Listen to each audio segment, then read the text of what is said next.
dado tu palabra, papá, y porque es asombrosa y es maravillosa, papá. Y también porque asimismo, como nos das tu palabra, papá, nos das tu espíritu que nos ayuda a comprender, a entender estas cosas que para nosotros en nuestra carne son locuras, Señor, que son contrarias, que no podemos entender, Señor. Te pedimos en esta hora que lo que tú estás hablando a nosotros sea algo que sea vivo, Señor, que tenga un efecto, papá, que sea efectivo en nuestros corazones, papá. Porque sabemos que tu palabra, papá, es viva, papá, tu palabra es vida, Señor. Y en ella encontramos consuelo, en ella encontramos esperanza, en ella encontramos confrontación, Señor. Encontramos todo lo necesario para nuestra vida, papá. Te pedimos que abran nuestros oídos y nuestros corazones, papá, para recibir lo que tú tienes que decirnos hoy, Señor. Y que seas tú obrando en nosotros por los medios que tú has puesto para obrar en nosotros, Señor. Te lo pedimos en el nombre de Cristo Jesús. Amén. Puedes sentarse.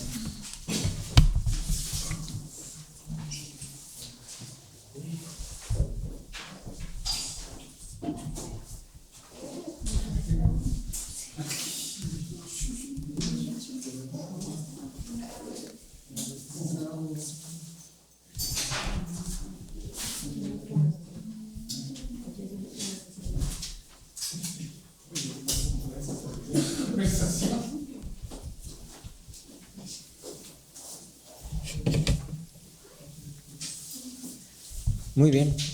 Estamos en Juan 15 y vamos a terminar el capítulo 15 y vamos a empezar un poquito, a agarrar un poquitito del capítulo 16. ¿Sí?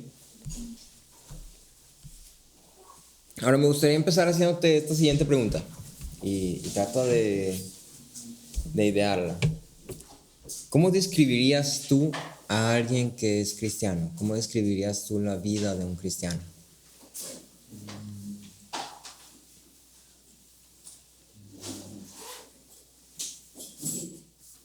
¿Eh? Fiel, ¿ok? Alguien que sirve. Sobrio.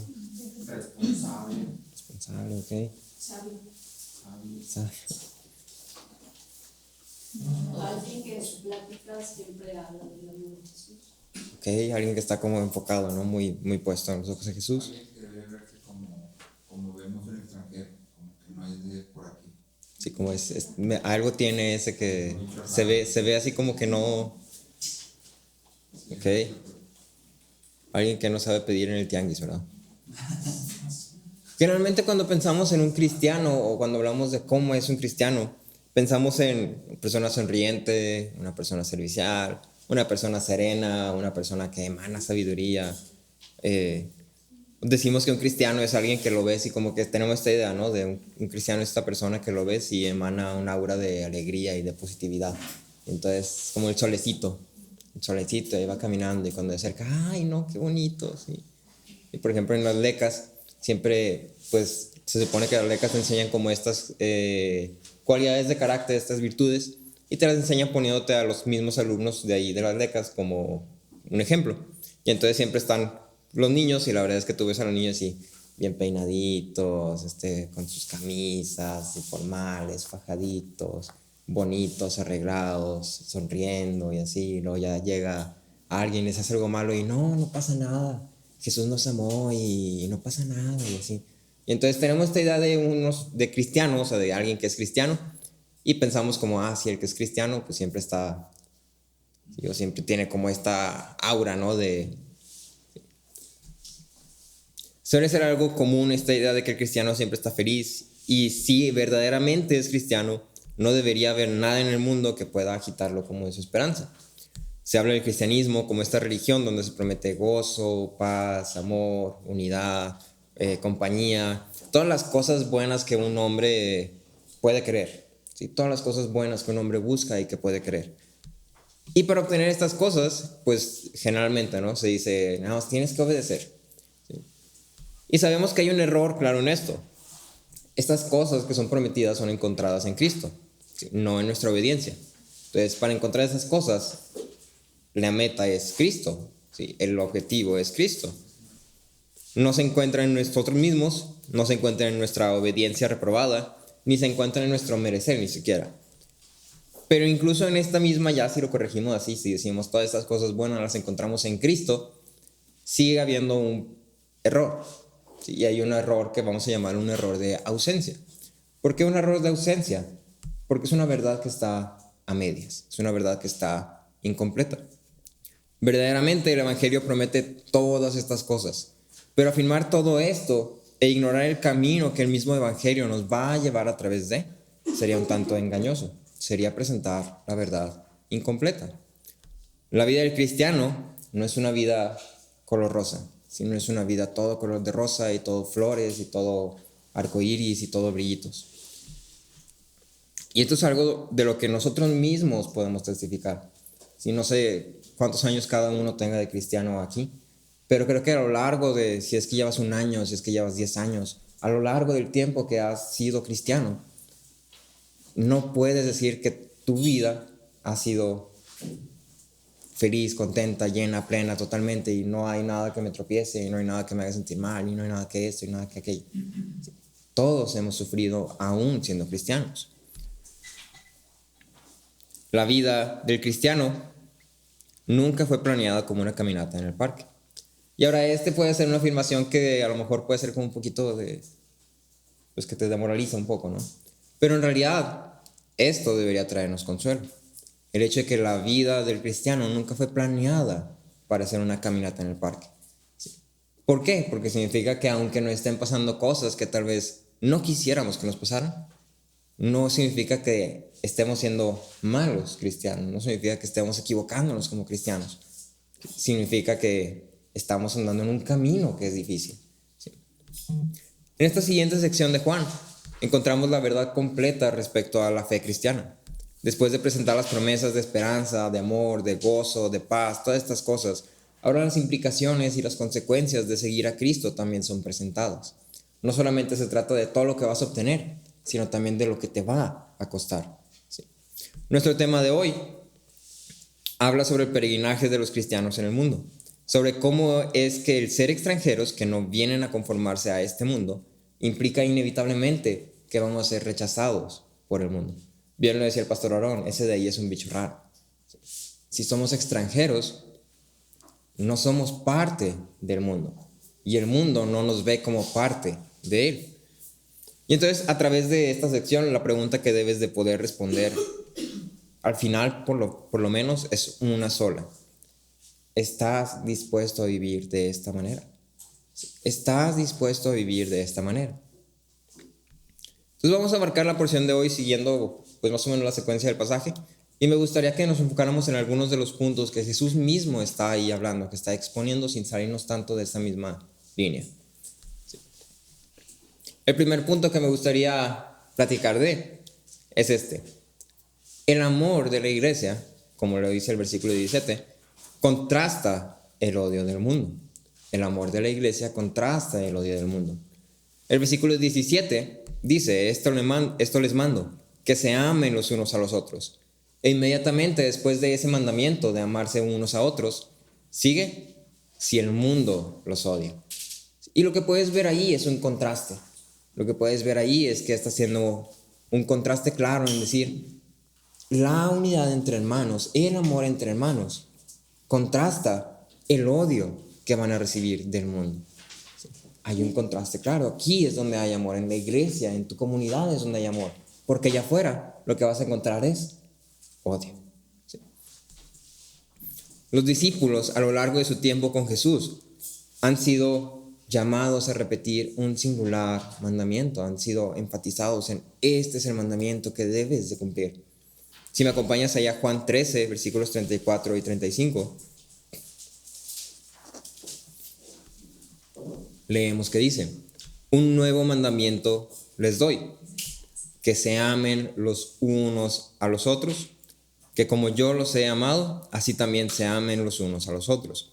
Y luego fíjate cómo hace este mandamiento una característica de los discípulos.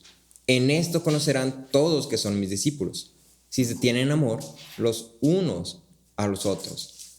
Lo que distingue a los discípulos del mundo es el amor. Sí, el amor funciona como lo que caracteriza a los discípulos, lo que caracteriza a la comunidad de la iglesia. Y entonces, en contraste con este amor que debe ser reflejado en la comunidad de la iglesia, está el odio del mundo. Entonces, en Juan 13 leemos sobre este mandamiento.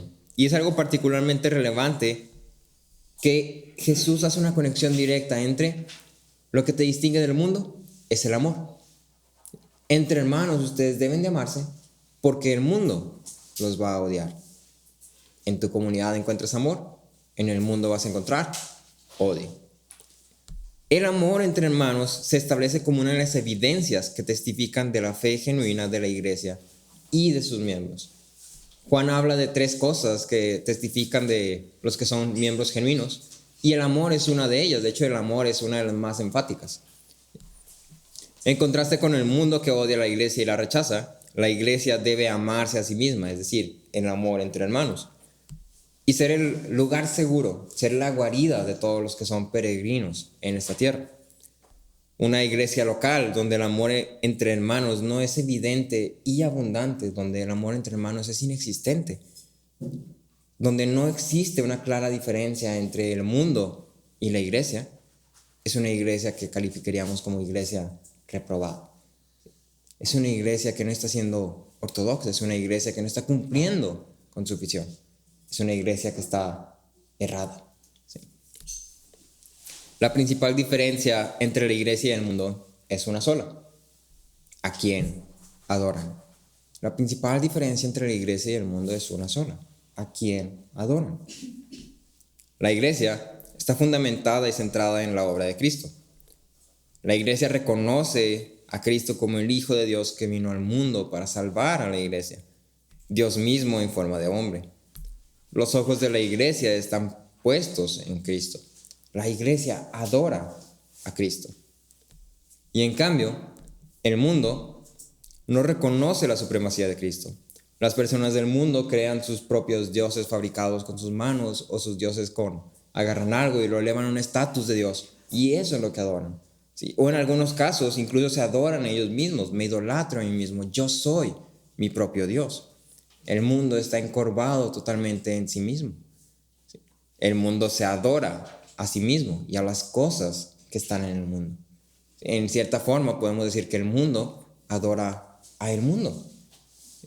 El mundo adora a el mundo y a todo lo que hay en el mundo.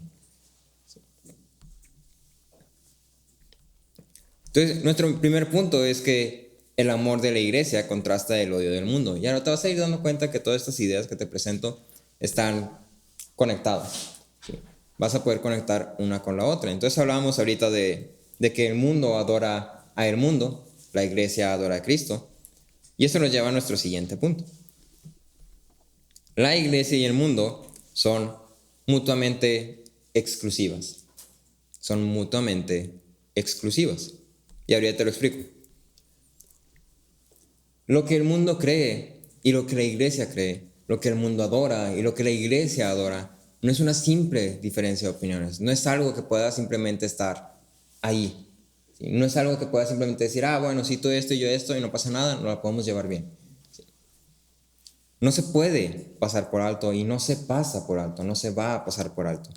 La verdadera iglesia jamás va a poner nada por encima de Cristo. Ni las riquezas, ni la fama, ni los logros, ni ellos mismos. Ni tener mucha gente, ni tener una iglesia grande, ni ser muy popular, ni muy famoso, ni tener una página y una red de iglesias. Nada de eso va a ser colocado por encima de Cristo. En el otro lado, el mundo nunca va a reconocer la supremacía de Cristo, al menos no por su voluntad. El mundo solo acepta lo que es del mundo. El versículo 19 dice, si ustedes fueran del mundo, el mundo amaría lo suyo. Pero como no son del mundo, sino que yo los escogí de entre el mundo, por eso el mundo los odia. Jesús afirma explícitamente que el mundo odia lo que no es del mundo. Todo aquello que no es del mundo es odiado por el mundo. Todo lo que no se conforma al mundo es odiado por el mundo. Y una vez que la distinción entre la iglesia y el mundo es hecha, ¿cómo se hace esa distinción? ¿Cómo se hace la distinción entre la iglesia y el mundo? Por el amor entre hermanos.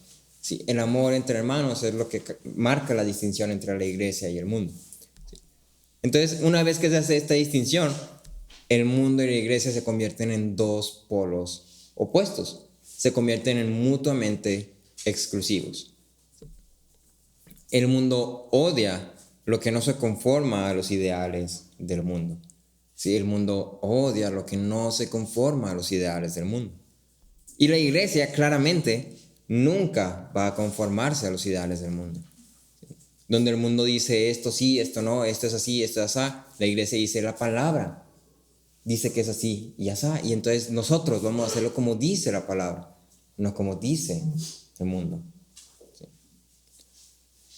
Y entonces hablamos de esta parte de es mutuamente exclusivo. ¿Qué son esos términos tan raros que estás tirando por ahí, no? La mejor forma de explicarte esto es, imagina que tienes una moneda y vas a jugar águila o sello. Diríamos que águila y sello son mutuamente exclusivos. ¿Por qué? Porque cuando tú lanzas la moneda y empieza a girar en el aire, y cuando cae águila o cae sello. No pueden caer las dos a la vez. No puede caer un poquito de una y un poquito de otra. No puede caer las dos a la vez. O sea, no es posible eso. Simplemente o cae águila o cae sello. O no cae nada. Sí, pero el punto aquí es que no puede caer las dos a la vez. No hay una forma donde caiga águila y sello. Sí, suponiendo que es una moneda normal de águila y sello en sus dos caras. No hay forma de que caigan las dos cosas. Por eso se dice que es mutuamente exclusiva. Y entonces en el caso de la iglesia y el mundo, es literalmente lo mismo. ¿Sí? En esta idea de que no hay forma de que sean las dos cosas. No hay forma de que seas del mundo y de la iglesia. No hay forma de que sea el mundo y la iglesia, porque o es el mundo o es la iglesia. Son dos polos opuestos que no pueden empatarse, no pueden reconciliarse. El simple hecho de que las creencias del mundo y de la iglesia vayan en direcciones totalmente distintas convierte a lo que la iglesia profesa y lo que el mundo profesa en algo irreconciliable. Lo que el mundo dice y lo que la iglesia dice, o lo que la palabra de Dios dice más bien, son cosas irreconciliables. Nunca van a empatar. Y nunca vamos a poder empatarlas, porque no son cosas que debamos de empatar. Nunca vamos a poder poner las dos ahí como que vamos a llegar a un acuerdo. No, o es esto o es aquello. El verdadero o la verdad del evangelio y lo que el mundo afirma como verdad no pueden ser empatados ni reconciliados. La verdad del evangelio y lo que el mundo afirma como verdad no pueden ser empatados ni reconciliados. Carson decía, si Dios se ha revelado verdaderamente en Jesucristo, entonces cualquier cosa que no se pueda reconciliar con esa verdad o que voluntariamente se niegue a escuchar esa verdad es un error. Cualquier cosa que no se conforme o que no se reconcilie voluntariamente, que no reconozca a esa verdad como la verdad absoluta, la verdad verdadera, es un error. ¿Y qué crees? El mundo no quiere escuchar a Jesús. El mundo no quiere aceptar a Jesús. El mundo está errado. El mundo está errado. Y esto lo podemos ver en muchas de las corrientes que hay hoy en día en el mundo. Sí, lo podemos ver en la idea de lo que la mujer debe ser, en la idea de lo que el hombre debe ser, en la idea de lo que el matrimonio debe ser, en la idea de lo que los hijos deben ser, en la misma idea de lo que la iglesia debe ser. Puedes notar claramente cuando dicen la iglesia debe ser este lugar grandote donde vengan muchos y luego muchas luces y la alabanza wow, explosiva y un chorro de pantallas y un chorro de eso y aquello y esto y aquello. Y entonces el enfoque ya no es predicar el evangelio, predicar a Cristo y que las almas sean salvas. El enfoque es ser grande, ser famoso, ser popular. Cuando decimos o cuando la gente dice es que el evangelio es para riquezas, ¿sí? Necesitas tener riquezas, es que vas a ser rico. Es un ideal del mundo, porque el evangelio nunca te llama a riquezas. ¿Sí? Es un ideal del mundo. El evangelio, ¿a qué te llama? A abandonarlo todo. ¿Sí? No a tener riquezas del mundo. De hecho, te llama a abandonar las riquezas del mundo. ¿Sí? Son dos polos opuestos que son irreconciliables. ¿Sí? Porque Jesús dice, deja todo lo que tienes y sígueme. ¿Sí? Y el mundo dice, no, es que si sigues a Jesús vas a tenerlo todo. ¿Sí? No tiene sentido. Y no va a tener sentido. En Santiago 4:4 dice, Santiago 4:4, oh almas adúlteras, ¿No saben ustedes que la amistad del mundo es enemistad hacia Dios? Por tanto, el que quiere ser amigo del mundo se constituye enemigo de Dios. Y fíjate en estas palabras bien tajantes y bien duras de Santiago. La amistad del mundo es enemistad hacia Dios. Si tú y yo somos amigos del mundo, si tú y yo tenemos relación íntima, profunda, que es importante, que es para nosotros crucial con el mundo, significa que somos enemigos de Dios. Y entonces dice, el que quiere ser amigo del mundo. Y aquí punto clave, el que quiere ser amigo del mundo. Si tú y yo estamos todavía enfrascados en que yo tengo que lograr esto, yo tengo que conseguir esto, yo voy a hacer esto, y mi familia va a ser así, y mis hijos van a ser así, y mi trabajo va a ser así, y es que yo voy a lograr esto, y es que yo tengo que conseguir todas estas cosas, y lo vamos a llegar ahí, y vamos a poner, y vamos a hacer, y vamos a mover, y lo antes de que me muera tengo que lograr todas estas cosas.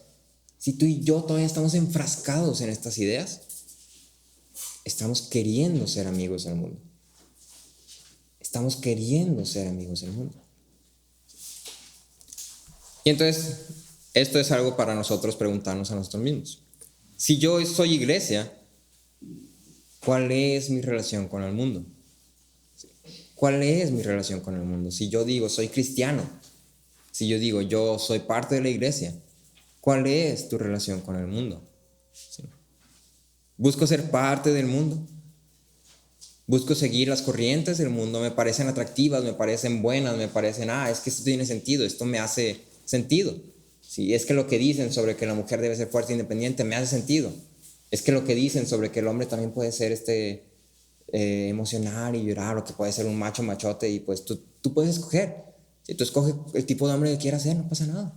Eso me hace sentido. Sí. Y entonces en agarrar estos ideales, la palabra la tomo y la pongo a un lado. Si eso es lo que estoy haciendo, ¿qué relación tengo con el mundo? Aferrarme al mundo es abandonar a Cristo. Aferrarme a Cristo es abandonar el mundo. No puedes tener las dos cosas. Si me aferro al mundo, abandono a Cristo. Si me aferro a Cristo, abandono el mundo. Y entonces te dejo estas preguntas para que tú más o menos puedas como examinarte. ¿Sí? ¿Con quién te relacionas principalmente? ¿Quiénes son tus relaciones personales, íntimas, profundas? Las personas con las que tú eres vulnerable, con las que tú buscas, con las que eres intencional en buscarlas. ¿Sí? ¿Quiénes son las personas que te rodean y que te influencian? ¿Sí? Las personas que te están moldeando a ser más y más en cierta forma, en cierto aspecto. ¿Sí? ¿Con quién te relacionas principalmente? ¿En qué inviertes tu tiempo? ¿En qué inviertes tu tiempo? Platicaba con Nur y veíamos esta parte que Jesús vivió las mismas 24 horas que nosotros. ¿Sí? Las mismas 24 horas que tú y que yo. Y yo no sé tú, pero yo a veces sí pienso que estaría bien chido que el día durara 30 horas. Así que yo dijera 30 horas este día nada más para alcanzar y poder dormirme todavía. ¿Sí? Pero cuando yo hago eso, pues me estoy equivocando. Finalmente estoy mal administrando mi tiempo. Pero ¿en qué estás invirtiendo tu tiempo? Lo estás invirtiendo en entretenimiento, en ir y hacer, en tus negocios, lo estás invirtiendo en cosas que son de aquí del mundo y que se van a quedar aquí en el mundo, o lo estás invirtiendo en cosas de la eternidad, ¿sí? En cosas del reino. Estás invirtiendo en la iglesia, en sus miembros, en estudiar la palabra, en pasar tiempo con Cristo, en permanecer en Cristo, como lo veíamos en la lección pasada.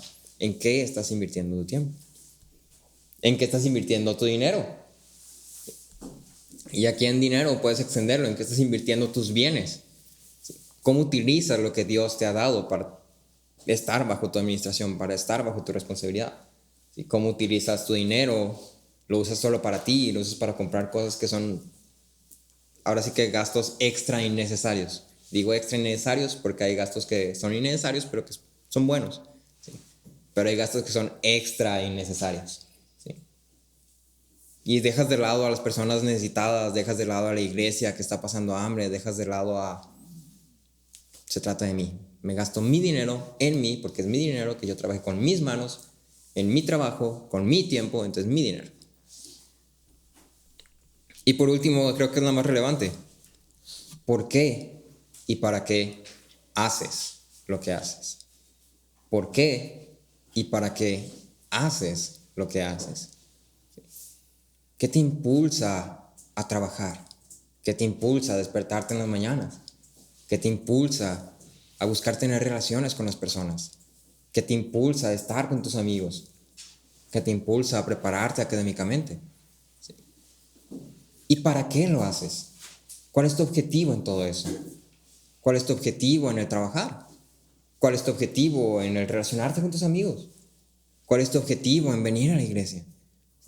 ¿Por qué y para qué haces lo que haces? En el versículo 18 y versículo 20 de Juan 15, leemos que dice: si el mundo los odia, sepan que me ha odiado a mí antes que ustedes. Versículo 20. Acuérdense de la palabra que yo les dije: un siervo no es mayor que su señor.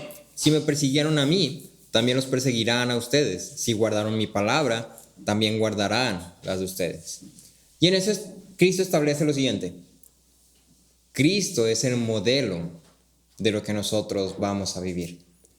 Cristo es el modelo de lo que nosotros vamos a vivir. Jesús no solamente afirma que Él mismo es el claro ejemplo de la relación o de la reacción del mundo ante la verdad que no se conforma al mundo.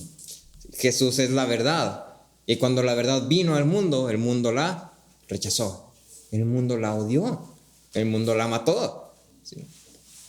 Jesús fundamenta la oposición que los discípulos padecerían como una parte de seguir el mismo camino que Él anduvo. Si decimos que la iglesia es la continuación de la obra de Cristo, y vemos aquí en la palabra que la obra de Cristo fue rechazada, repudiada, odiada, ¿sí? Eso fue lo que pasó con la obra de Cristo. Y nosotros somos la continuación de la obra de Cristo. ¿Qué nos espera a nosotros? Si vamos a decir no, o sea, sí, pero ya Cristo, su obra, pues esa, y yo aparte, y entonces al mundo yo le caigo bien. Al mundo yo le caigo bien. El mundo y yo no la llevamos tranqui. Porque si te la llevas tranqui con el mundo, déjame te digo, que entonces hay algo que no estás haciendo. ¿Sí? O no eres parte de la obra de Cristo. Y si no eres parte de la obra de Cristo, eres del mundo y por eso te llevas bien con el mundo. Andar en el camino que Cristo anduvo implica sufrir el rechazo que Él sufrió. Andar en el camino que Cristo anduvo implica sufrir el rechazo que Él sufrió. Pero fíjate esto. En 2 Corintios 2, 14 y 16 leemos que dice: 2 Corintios 2, 14 y 16. Pero gracias a Dios que en Cristo siempre nos lleva en triunfo y que por medio de nosotros manifiesta la fragancia de su conocimiento en todo lugar. Porque fragante aroma de Cristo somos para Dios entre los que se salvan y entre los que se pierden. Para unos, olor de muerte para muerte, y para otros, olor de vida para vida. Y para estas cosas, ¿quién está capacitado? Entonces, fíjate, fragante aroma de Cristo. ¿Sí? ¿Alguna vez te has puesto una chamarra o una prenda de ropa de alguien más que usa mucho perfume o que tiene como... es que hay personas que tienen como un olor muy particular, ¿no? Como muy, pues sí, característico. Entonces te la pones y dices: este huele a esa persona. No, súper sí. Huele al desodorante que usa. Huele a raíz de cucarachas. Bien raro, pero pues eso usa. ¿Sí? Se queda como ese olor y luego vas pasando y la gente huele y dice: es que ese no es tu olor, ese huele a otra cosa. Si huele a alguien más. Fragante aroma somos de Cristo. ¿Sí? En nosotros la gente puede reconocer a Cristo. Cuando pasamos, la gente simplemente ve y dice: ok, ahí hay algo diferente y hay algo que no me gusta. O hay algo que me gusta. ¿Sí? Y entonces Pablo dice, ¿y este aroma es para muerte o para salvación? ¿Sí? Águila o sello, mundo o iglesia. A través de nosotros, Cristo es presentado. Nuestra relación con Cristo inevitablemente traerá el odio del mundo hacia nosotros. Esto no es una cuestión de temer, no es una cuestión de llorar tampoco. De hecho, es algo en lo que deberíamos regocijarnos. En Hechos 5:41 leemos que dice: los apóstoles, pues, salieron de la presencia del concilio regocijándose de que hubieran sido considerados dignos de sufrir afrenta por su nombre. Los apóstoles se regocijaban de que habían sido considerados dignos de sufrir afrenta por su nombre. El rechazo del mundo es una evidencia de que verdaderamente estamos en Cristo.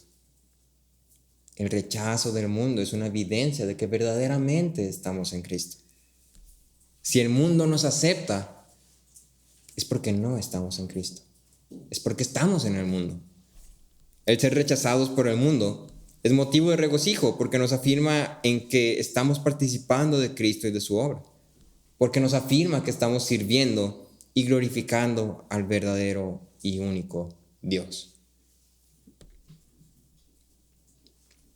Y entonces esto nos lleva a la pregunta, ¿no? Ok, Cristo es el modelo. Cristo fue rechazado, Cristo fue odiado, Cristo fue repudiado. A Cristo le hicieron de todas las cosas. Obviamente, yo que participo de su obra, también voy a sufrir esas mismas cosas. Pero entonces se presenta esa pregunta: ¿por qué el mundo odia a Cristo? ¿Por qué el mundo odió a Cristo? J.C. Ryle decía: no son las debilidades e inconsistencias de los cristianos lo que el mundo odia, sino su gracia. Es claro que el mundo odió y rechazó a Cristo. Es claro que hoy en día el mundo sigue odiando y rechazando a Cristo. Pero no es claro el por qué. ¿Qué fue lo que Jesús hizo que merecía ser tan odiado y tratado tan violentamente, tan vilmente? A lo largo de la historia de la humanidad hemos visto hombres, ¿sí? Y hombres que no hay otra palabra para describirlos más que hombres malos, ¿sí? Hombres crueles, hombres violentos, hombres sanguinarios, hombres que son egoístas y que solamente actúan en base a su propia yo. Hombres que no tienen cuidado de las personas, hombres que han asesinado personas, hombres que han tratado mal a las personas, ¿sí? Hombres que han hecho atrocidades que el simple hecho de conocer la existencia de estos hombres hace que nuestra perspectiva del mundo se torne un poco más gris que antes. Escuchamos de, esta persona hizo esto, hizo aquello, y inmediatamente pensamos, qué horrible es el mundo. ¿Sí? Qué malo es el hombre. Hay hombres que son malos y estoy seguro que te pueden venir 2, 3, 4, 5 a la mente sin que te los tenga que decir. Pero la cosa aquí es que Jesús no fue un hombre así. En absoluto pudiéramos decir que Jesús fue un hombre así. Jesús no fue violento, no fue cruel, no hacía daño a los otros. Sí. Jesús sanaba enfermos, Jesús ayudaba al necesitado, Jesús alimentaba a la gente que estaba con él. Jesús tuvo una vida que pudiéramos moralmente, hablando en el mundo, decir que fue una vida buena. Si pudiéramos moralmente decir que Jesús fue un hombre bueno. Y sin embargo, el mundo lo odió. En Juan 3, versículos 19 y 20, encontramos la respuesta de por qué el mundo odió a Cristo.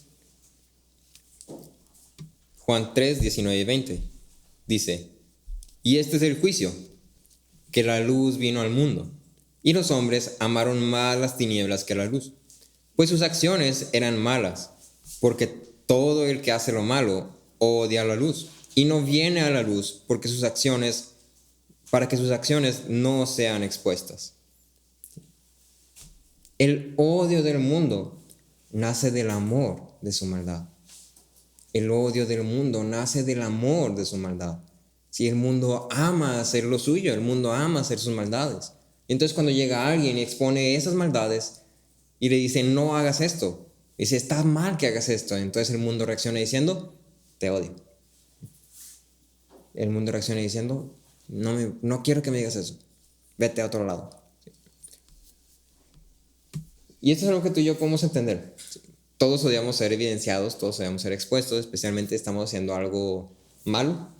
Sí, nadie de aquí me va a decir que le gusta que cuando está a las 4 de la mañana picando el refri, a ver qué come ahí con un tenedor, y sale alguien también y lo cacha y, ¿qué estás haciendo? Y pues así con... No nos gusta ser evidenciados. Y obviamente es una cosa, es como que, ay, sí, ups, si es que me dio hambre. Sí. Pero cuando hablamos de algo más serio, cuando hablamos de ahora sí que algo que es vergonzoso, que sabes que está mal hacerlo, ¿sí? Algo que como tal sabes que si alguien se da cuenta que lo está haciendo, te va a confrontar, ahora sí que vas a estar expuesto. ¿Sí? A nadie le gusta ser evidenciado. El mundo odió a Cristo porque Cristo evidenciaba su maldad. El mundo nos odia porque cuando predicamos a Cristo, evidenciamos su maldad. En 1 Juan 3:12 leemos que dice, no como Caín, que era del maligno, y mató a su hermano. ¿Y por qué causa lo mató? Porque sus obras eran malas y las de su hermano justas.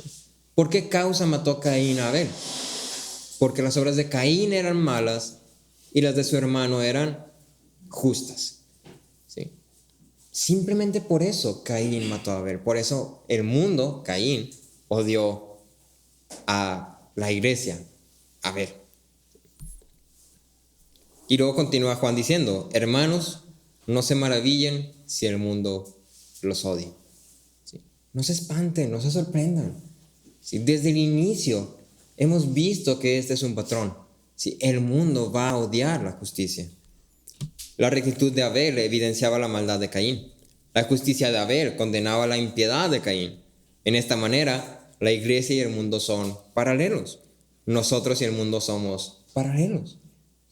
De la forma que la justicia de Abel evidenciaba la maldad de Caín, la justicia de la iglesia evidencia la maldad del mundo. Y la justicia de cada uno de nosotros que formamos parte de la iglesia evidencia la maldad del mundo. Tim Challies decía, te odiarán por quien amas, por quien te pareces. Odiaron a Jesús y odiarán a los que son como Jesús.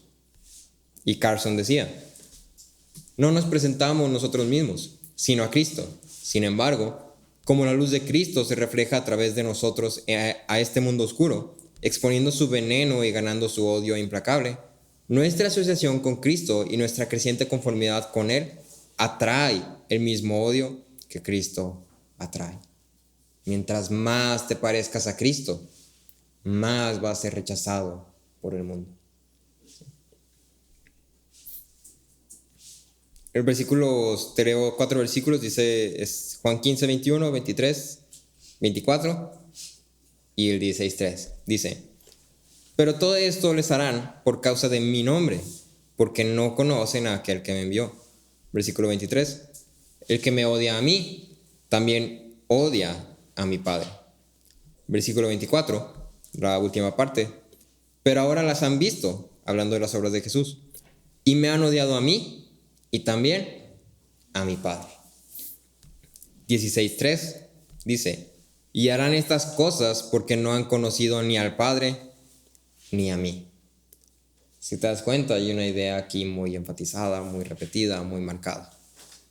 Odiar a Cristo es odiar al Padre. ¿Sí? El que odia a Cristo es porque no conoce al Padre. El mundo odia a Cristo porque el mundo no conoce a Dios. El odio de los hombres, como ya dijimos, nace del amor de su maldad. Pero el amor de su maldad nace de su ignorancia. El amor de la maldad de los hombres nace de su ignorancia. El mundo es ignorante de quién es Dios. Si el mundo reconociera quién es Dios, sabría que sus obras son malas. Y cuando vean la luz, no odiarían la luz, la amarían. En cambio, debido a su ignorancia, el mundo ama su maldad y la llama buena. Y odia la verdad y la llama mala. Ser ignorante de Dios es moralmente reprensible. Porque esa ignorancia atestigua a un alineamiento moral con el mal, es decir, con el mundo, el amor propio y la oscuridad. Si yo soy ignorante de Dios, si yo no conozco a Dios, significa que estoy alineado con el mundo. Porque estamos hablando que o es águila o es sello. Si yo ignoro a Dios, si yo soy ignorante de Dios, significa que estoy alineado con el mundo, con sus prácticas, con su moral, con sus creencias, con sus ideales, con su oscuridad. Y entonces leía un ejemplo que me pareció muy adecuado. Cuando tú tienes tu licencia para manejar, es tu responsabilidad conocer las reglas de tránsito, ¿sí? Es tu responsabilidad conocerlas. Y si llega un tránsito y te para porque ibas a exceso de velocidad, tú no puedes decirle, ay, es que no sabía que aquí era 40. Porque si tú le dices eso, no te hace inocente, te hace más culpable. Porque al tú ser un conductor, tú eres responsable de conocer y seguir las reglas. Y es lo mismo cuando hablamos de Dios y de su mundo. Nosotros vivimos en el mundo de Dios y somos responsables de conocer las reglas del mundo en el que vivimos. Y decir, ay, es que yo no sabía, no me hace inocente, me hace más culpable. Me hace más culpable porque estoy admitiendo que no me importa. Estoy admitiendo que soy ignorante y estoy poniendo mi ignorancia ahí, ¿sí?, a la luz. O sea, soy ignorante de estas cosas. Te hace más culpable. La ignorancia no es una excusa ni puede funcionar como una excusa. Al vivir en el mundo de Dios, somos responsables de conocer cuáles son las reglas del mundo de Dios. Carson decía, debo conocer a Dios, y si no lo hago, mi ignorancia de Él ya es una señal de mi rebelión hacia Él. Debo conocer a Dios, y si no lo hago, mi ignorancia ya es una señal de mi rebelión contra Él. El mundo rechaza a Cristo y la palabra porque el mundo no conoce a Dios. Quien rechaza a Cristo, su enseñanza y su obra, rechaza a Dios. Quien odia a Cristo, odia al Padre. Si te das cuenta de varias ideas que podemos encontrar como conectadas, ¿no? En esta misma sección de que el mundo no conoce a Dios, podemos entonces decir que si amamos el mundo, no conocemos a Dios. ¿Sí? Si odiamos a Cristo, si odiamos la palabra, si la rechazamos, si la tomamos y decimos, medio sí, pero me gusta más esto, ¿sí?, no conocemos a Dios. ¿Sí? Es blanco o negro, aquí lo sello, ¿sí?, iglesia o el mundo. No hay ningún punto medio.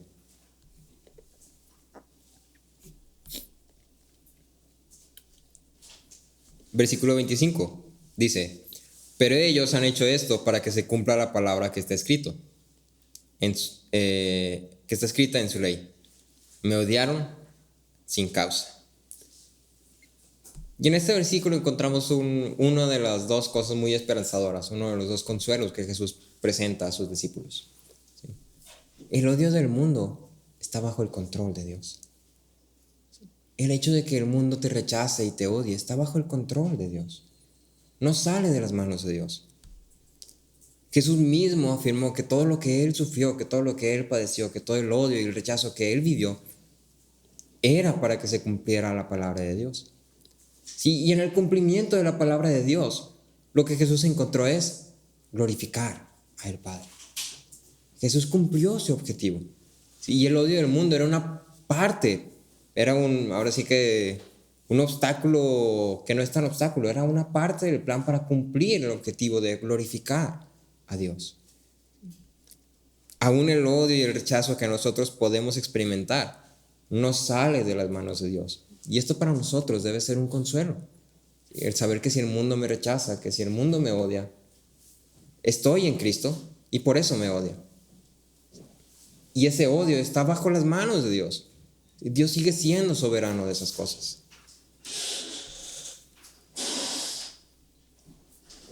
El odio que experimentamos, el rechazo por el mundo, por el rechazo del mundo, por la fe que profesamos, es una evidencia de la transformación en nosotros, del cumplimiento y vida de la palabra en nosotros. Y entonces si el mundo te odia, regocíjate, porque estás pareciéndote más a Cristo. ¿Sí? Y ese es un motivo para regocijarte. Si el mundo te odia, regocíjate, porque eres más como Cristo.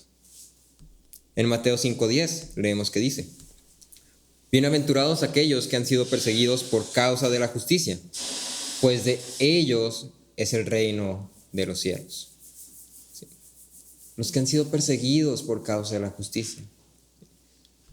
Stephen Lawson decía: Jesús sostuvo que el reino de Dios pertenece a aquellos que son rechazados por el mundo y son aceptados en Cristo.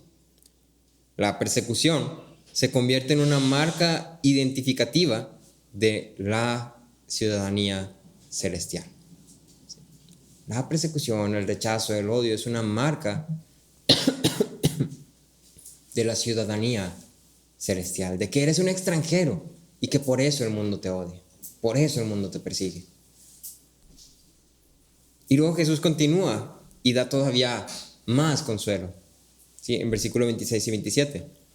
Cuando venga el Consolador, a quien yo enviaré del Padre, es decir, el Espíritu de verdad que procede del Padre, Él dará testimonio de mí, y ustedes también darán testimonio, porque han estado junto a mí desde el principio. El segundo consuelo que Jesús da es que no estamos solos. Y no vamos a estar solos, porque el Espíritu de verdad va a estar con nosotros, testificando junto con nosotros. Y hay aquí también una idea que es muy interesante.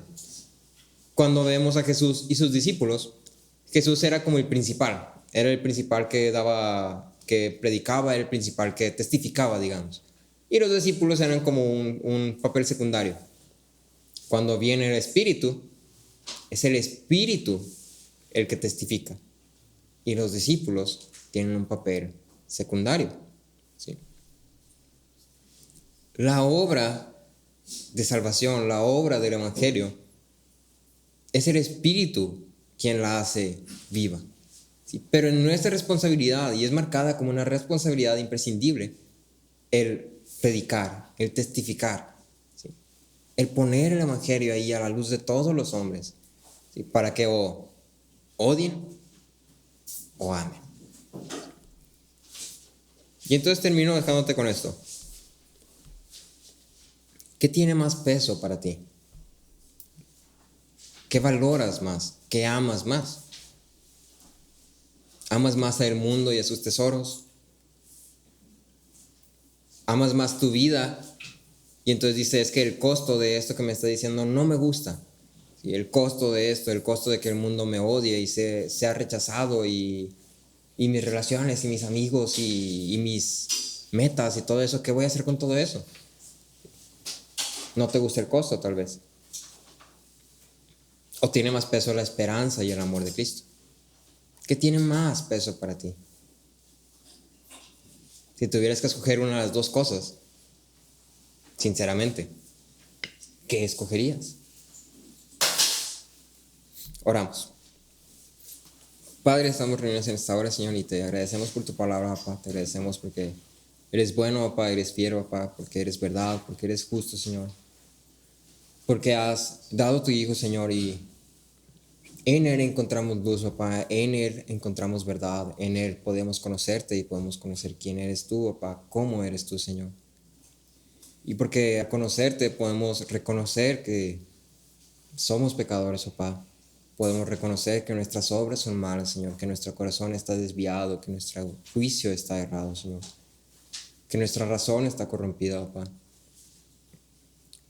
Pero tú eres grande en misericordia, Señor, y en tu gracia nos vas transformando poco a poco por medio de tu palabra, Señor.